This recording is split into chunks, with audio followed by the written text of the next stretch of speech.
ನಡಿಲಿಕ್ಕೇ ಆಗೋದಿಲ್ಲ, ಅಷ್ಟು ಜೋರು ಮಳೆ ಬಂದಿದೆ. ಎಲ್ಲ ಪಾಮಜಿ ಹಿಡ್ದು ಹೋಗಿದೆ. ಪೇರಳೆ ಹಣ್ಣನ್ನು ಇಲ್ಲಿ ಅಡಗಿಸಿ ಇಟ್ಟಿದ್ದೇನೆ, ದೊಡ್ಡದಾಗಿದೆ. ವಾಕಿಂಗ್ ಮಾಡೋಣ ಅಂತ ಹೇಳಿದರೆ ಅಂಗಳದಲ್ಲಿ ವಾಕಿಂಗ್ ಮಾಡಲಿಕ್ಕೆ ಆಗೋದಿಲ್ಲ, ಎಲ್ಲ ಪಾಮಜಿಯಲ್ಲಿ ಹಿಡ್ದು ಹೋಗಿದೆ. ನಮ್ಮ ಅಜ್ಜಿ ಮನೆಗೆ ಆಚಾರಿ ಬಂದಿದ್ದರು. ಸೊ ಹಾಗೆ ನಮ್ಮ ಮನೆಯಲ್ಲಿ ಇದ್ದಂತಹ ಮರದ ಪೀಸಲ್ಲಿ ನಾವು ಟೇಬಲ್ ಮಾಡೋಣ ಅಂತ ಅಮ್ಮ ಹೇಳಿದರು. ಏನಂತ ಹೇಳಿದರೆ ಅಂದರೆ ನಮಗೆ ಮುನ್ನೆ ಹೇಳಿದರು 3 ವೀಕಲ್ಲಿ ಡೆಲಿವರಿ ಆಗ್ಬೋದು ಅಂತ. ಸ್ವಲ್ಪ ಹೊಟ್ಟೆಲ್ಲ ರಾತ್ರಿ ನೋವು ಬಂದಿತ್ತು. ಹೆಲೋ ವ್ಯೂವರ್ಸ್, ಕರುನಾಳ ದಂಪತಿ ಯೂಟ್ಯೂಬ್ ಚಾನೆಲ್ಗೆ ತಮಗೆ ಮತ್ತೊಮ್ಮೆ ಸ್ವಾಗತ. ನಮ್ಮ ವಿಡಿಯೋ ನೋಡ್ತಾ ಇರೋರು ದಯವಿಟ್ಟು ನಮ್ಮ ಚಾನೆಲ್ಗೆ ಸಬ್ಸ್ಕ್ರೈಬ್ ಮಾಡಿ. ಧನ್ಯವಾದಗಳು. ಹಾಯ್ ಎಲ್ರಿಗೂ ನಮಸ್ಕಾರ, welcome back to our YouTube channel.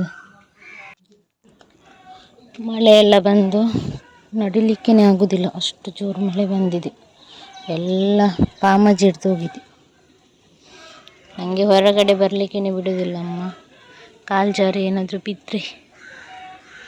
So 2 ಪೇರಳೆ ಹಣ್ಣನ್ನು ಇಲ್ಲಿ ಅಡಗಿಸಿ ಇಟ್ಟಿದ್ದೇನೆ, ದೊಡ್ಡದಾಗಿದೆ.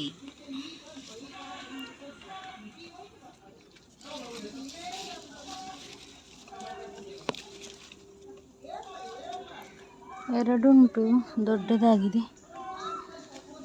ಅದನ್ನು ಅಡಗಿಸಿಟ್ಟಿದೆ, ಯಾಕಂತ ಹೇಳಿದರೆ ಮಾರ್ಗ ಅಲ್ಲ. ಸೊ ಯಾರಾದರೂ ತಗೊಂಡೋದ್ರೆ ಕೊಯ್ದು, ಅದಕ್ಕೋಸ್ಕರ ಅಡಗಿಸಿಟ್ಟಿದ್ದೇನೆ.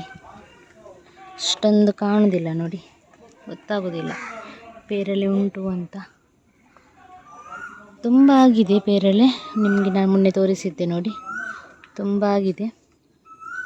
ಚಿಕ್ಕ ಚಿಕ್ಕದುಂಟು, ಅದೊಂದು ಮತ್ತೊಂದು ಇಲ್ಲಿ ಉಂಟು, ಇಲ್ಲೊಂದುಂಟು. ಅದಕ್ಕೆ ಎಂಥದ ಹಿಡಿತದೆ, ವೈಟ್ ಕಲರ್. ಮತ್ತು ಫುಲ್ಲು ಈಗ ಮಳೆ ಬಂದು ಇದಿಲ್ಲ, ಎಂತ ಇರುವೆ ಎಲ್ಲ ಇಲ್ಲ. ಇಲ್ಲದ್ರೆ ಉಂಟಲ್ಲ ಈ ಪೇರಳೆಯಲ್ಲಿ ತುಂಬ ಇರುವೆ ಕೂತಿತ್ತು. ಸೊ ಹಾಗೆ 3 ದೊಡ್ಡ ದೊಡ್ಡ ಪೇರಳೆ ಉಂಟು, ಮತ್ತೆಲ್ಲ ಚಿಕ್ಕ ಚಿಕ್ಕದು. ಮತ್ತು ಇನ್ನೂ ಮಳೆಗಾಲದಲ್ಲಿ ಅದು ಎಷ್ಟಂದರೂ ಅಷ್ಟೇ ಸಿಹಿ ಇರೋದಿಲ್ಲ, ಖಾಲಿ ನೀರೆಲ್ಲ ಬಿದ್ದು ಚಪ್ಪೆಯಾಗಿ ಹೋಗಿರ್ತದೆ. ಸೊ ಹಾಗೆ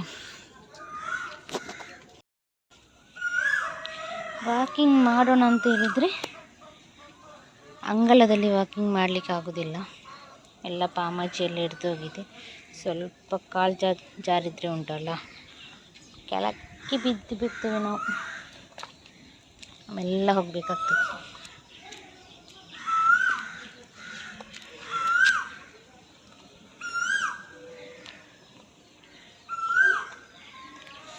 ಮುಖ ಎಲ್ಲ ನೀರು ಬಂದಿದೆ ಫುಲ್ಲು ನೋಡಿ ಅಂತ. ನನ್ನ ಮುಖದಲ್ಲಿ ಕಾಲಲ್ಲಿ ಎಲ್ಲ ನೀರು.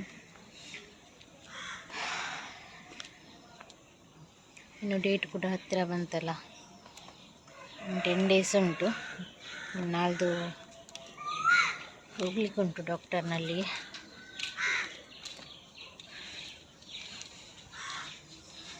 ವಾಯ್ಸ್ ಕೇಳ್ತದಾ ಇಲ್ವಾ ಗೊತ್ತಿಲ್ಲ, ಮೆಲ್ಲ ಮಾತಾಡ್ತಿದ್ದೀನಿ.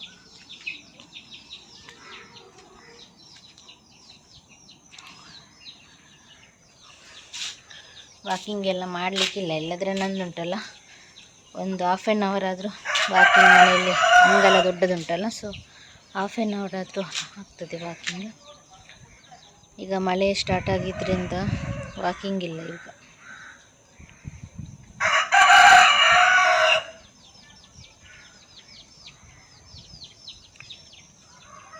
ಸೊ ನಾವು ಮನೆಗೆ ಒಂದು ಚಿಕ್ಕ ಟೇಬಲ್ ಬೇಕಂತ ಅಂದ್ಕೊಂಡಿದ್ವಿ, ಯಾಕೆಂದರೆ ಚಿಕ್ಕ ಟೇಬಲ್ ಇರಲಿಲ್ಲ ಮನೆಯಲ್ಲಿ. ಅಂದರೆ ನಮ್ಮದು ಮಂಚದ ಆಚೆ ಇಡಲಿಕ್ಕೆ ಒಂದು ಟೇಬಲ್, ಮಗು ಇದೆಲ್ಲ ಮೆಡಿಸಿನ್ ಆಗಿರಲಿ, ನಂದು ಮೆಡಿಸಿನ್ ಆಗಿರಲಿ ಇಟ್ಟರೆ ನಮಗೆ ಪಕ್ಕ ತೆಗಿಬೋದಲ್ಲ. ಸೊ ಹಾಗೆ ಒಂದು ಟೇಬಲ್ ರೆಡಿ ಮಾಡಬೇಕಂತ ಅಂದ್ಕೊಂಡಿದ್ವಿ.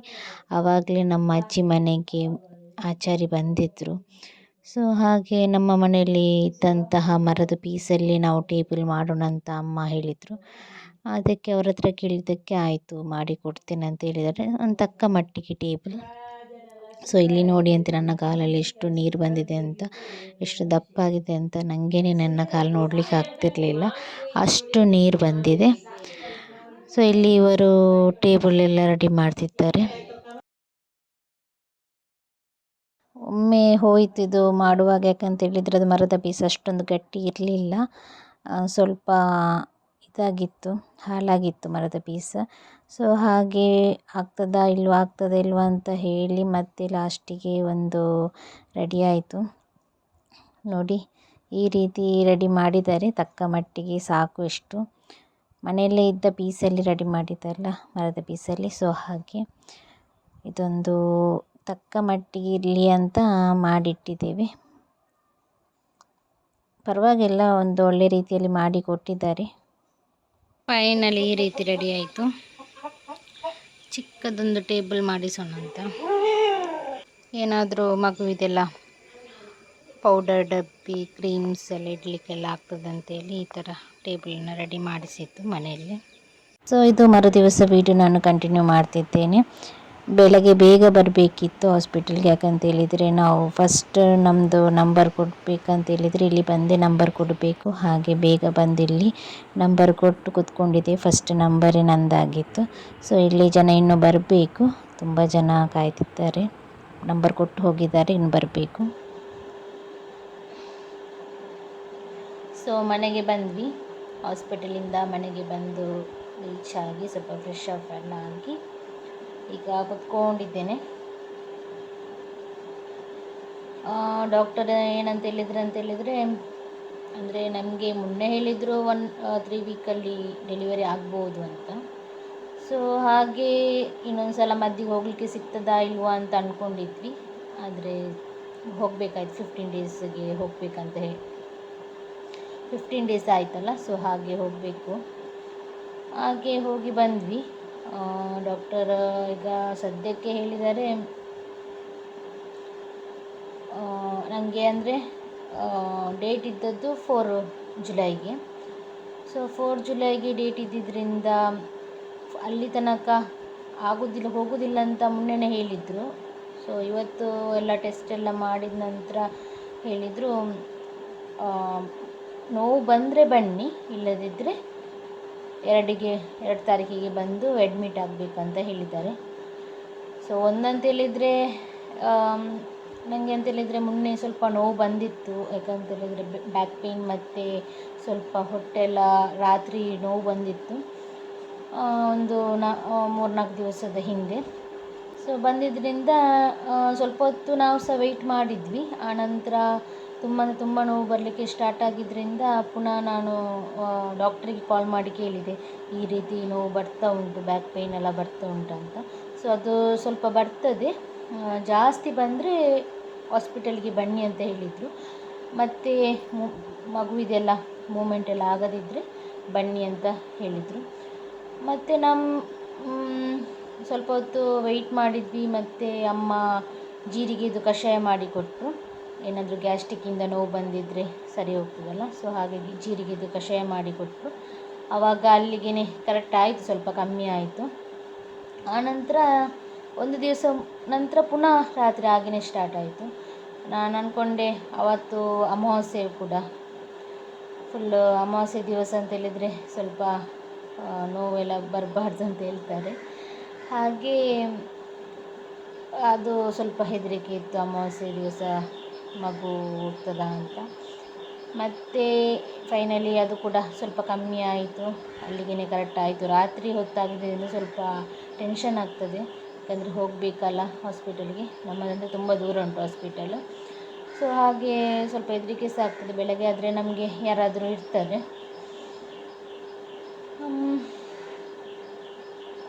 ಇನ್ನು ನೋಡೋಣ ಅಂತ ವೆಯ್ಟ್ ಮಾಡಿ 2 ದಿವಸ ನಂತರ ಈಗ ಹಾಸ್ಪಿಟಲ್ಗೆ ಹೋಗಿ ಬಂದದಷ್ಟೇ.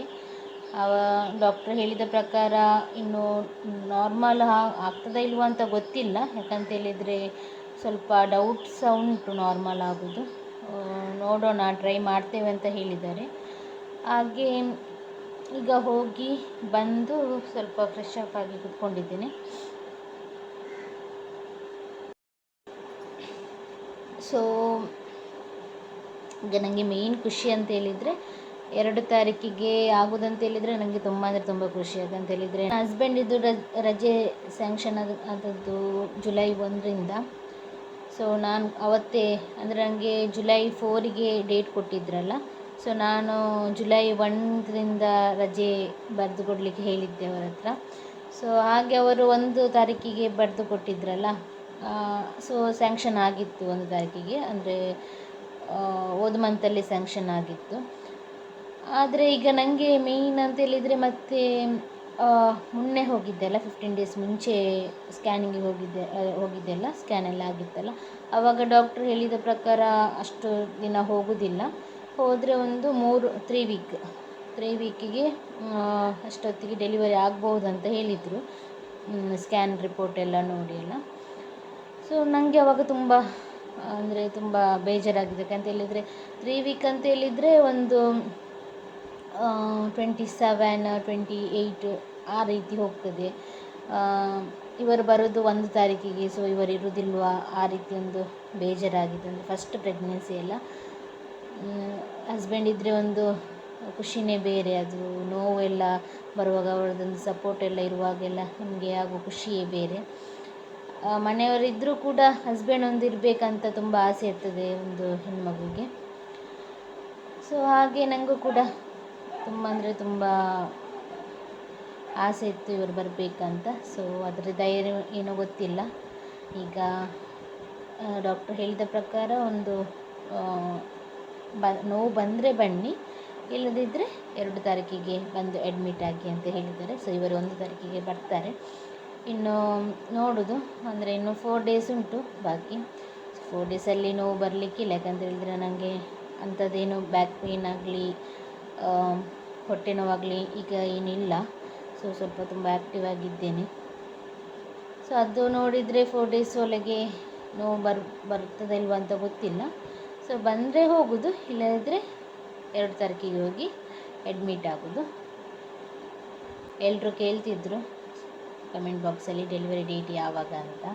ಸೊ ನನಗೆ ಡೆಲಿವರಿ ಡೇಟ್ ಜುಲೈ 4ಗೆ, ಆದರೆ 2ಗೆ ಬಂದು ಅಡ್ಮಿಟ್ ಆಗಿ ಅಂತ ಹೇಳಿದ್ದಾರೆ. ಇನ್ನು ನೋಡೋಣ, ಏನು ನಾರ್ಮಲ್ ಆಗ್ತದಾ ಸಿ ಸೆಕ್ಷನ್ ಆಗ್ತದಾ ಅಂತ ನೋಡಿ ನಾನು ನಿಮ್ಮ ಮತ್ತೆ ವಿಡಿಯೋ ಎಲ್ಲ ಮಾಡಲಿಕ್ಕೆ ಆಗ್ತದಾ ಅಂತ ನೋಡಿ ಆನಂತರ ವಿಡಿಯೋ ಮಾಡಲಿಕ್ಕಾದರೆ ಅಪ್ಲೋಡ್ ಮಾಡ್ತೇನೆ. ಅದರ ಸಿಚುವೇಶನ್ ಹೇಗಿರುತ್ತೆ ಅಂತ ಗೊತ್ತಿಲ್ಲಲ್ಲ. ಸೊ ವಿಡಿಯೋ ಮಾಡಲಿಕ್ಕಾದರೆ ಖಂಡಿತ ಅಪ್ಲೋಡ್ ಮಾಡ್ತೀನಿ. ಇಲ್ಲದಿದ್ದರೆ ಬಂದು ಏನಾದರೂ ಇದ್ದರೆ ಹೇಳ್ತೀನಿ.